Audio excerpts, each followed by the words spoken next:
Voilà, aujourd'hui j'aimerais partager avec vous sur cette question assez particulière de quel est le culte qui plaît à Dieu. Alors c'est une question un petit peu piégée, c'est pour ça qu'on la traite, parce que le culte, forcément, c'est un lieu de beaucoup de débats.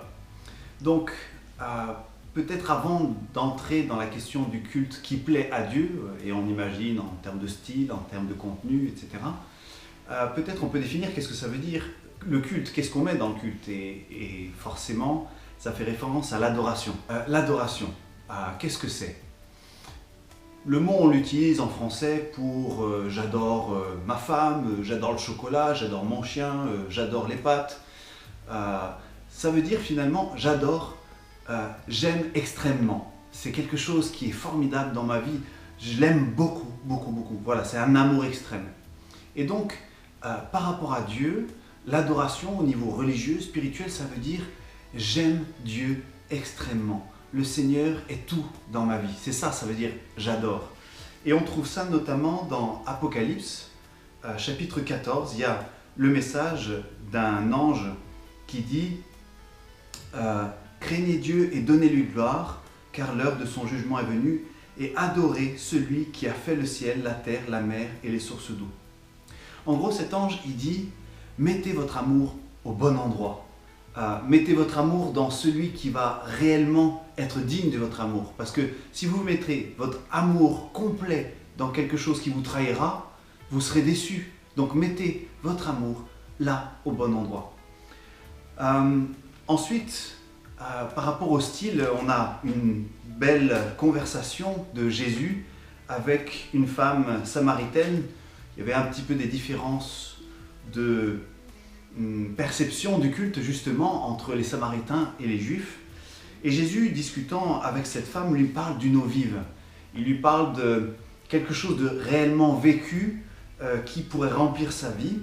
Et elle, quand la conversation peut-être va sur des sujets qui la gênent un petit peu, elle lance un débat sur quel est le bon endroit pour adorer. Jean chapitre 4, verset 20, elle dit « Nos pères ont adoré sur cette montagne, vous dites que le lieu où il faut adorer est à Jérusalem. » Donc c'est simple, quand on n'a pas envie de discuter de choses plus importantes, on discute du style du culte. Donc voilà, est-ce qu'il faut adorer à Jérusalem? Est-ce qu'il faut adorer sur cette montagne? Est-ce qu'il faut utiliser tel style de chant ou faire ce genre de choses, quoi. Et la réponse de Jésus est très intéressante. Le verset 21 dit « Femme, crois-moi, l'heure vient où ce ne sera ni sur cette montagne, ni à Jérusalem que vous adorerez le Père. » Et verset 23 « Mais l'heure vient, c'est maintenant, où les vrais adorateurs adoreront le Père en esprit et en vérité, car tels sont les adorateurs que le Père cherche. » Donc ça veut dire que, apparemment, le Père ne cherche pas de l'adoration. Il ne demande pas qu'on le flatte. Il cherche des adorateurs. Il cherche des gens avec qui il peut communiquer, communier. Des gens avec qui il peut avoir cette relation d'amour. Et comment ça se passe, cette relation d'amour? Il y a deux termes, en esprit et en vérité. En esprit, ça veut dire, c'est ni à Jérusalem, dans tel temple, dans telle église, dans telle maison, de telle manière, c'est dans une relation personnelle. Et donc l'adoration, ça peut avoir lieu n'importe où. Et puis, en vérité, ça veut dire que c'est pas avec des formes, mais c'est avec le cœur. C'est en authenticité que je me présente devant le Seigneur et que je lui dis « je t'aime » et que je reçois son amour. Et ça, c'est le cœur du culte. Enfin, une chose qui va répondre à la question « quel est le bon style de culte qui plaît à Dieu ?» Éphésiens chapitre 5, le verset 19 qui dit « Parlez-vous par des cantiques, des hymnes et des chants spirituels, chantant et célébrant le Seigneur de tout votre cœur. » Et ce qui est intéressant ici, c'est que l'on voit qu'on est invité à se parler les uns les autres avec des chants. Donc ça veut dire que c'est l'encouragement mutuel, il y a des chants qui nous encouragent, on se parle ainsi les uns et les autres, on s'encourage, on s'avertit les uns les autres, chantant au Seigneur.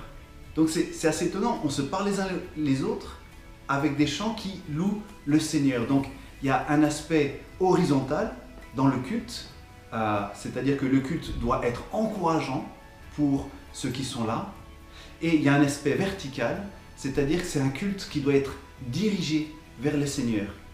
Et quand il manque un de ces éléments, eh bien il y a des débats. Et donc certains diront, oui mais le culte c'est d'abord pour Dieu. Et effectivement, on vient adorer le Seigneur, on ne vient pas s'adorer les uns les autres. On vient adorer le Seigneur. Donc effectivement, il y a cet aspect vertical. Mais si à côté de ça, on oublie l'aspect horizontal, ça veut dire que on aura en tête une idée de ce qui plaît à Dieu, et puis on ne va pas s'occuper de s'il y a quelqu'un qui est en souffrance là, ou s'il y a quelqu'un qui a besoin de quelque chose de particulier. Et on ne remplira pas le mandat de Jésus qui nous a dit de nous aimer les uns les autres.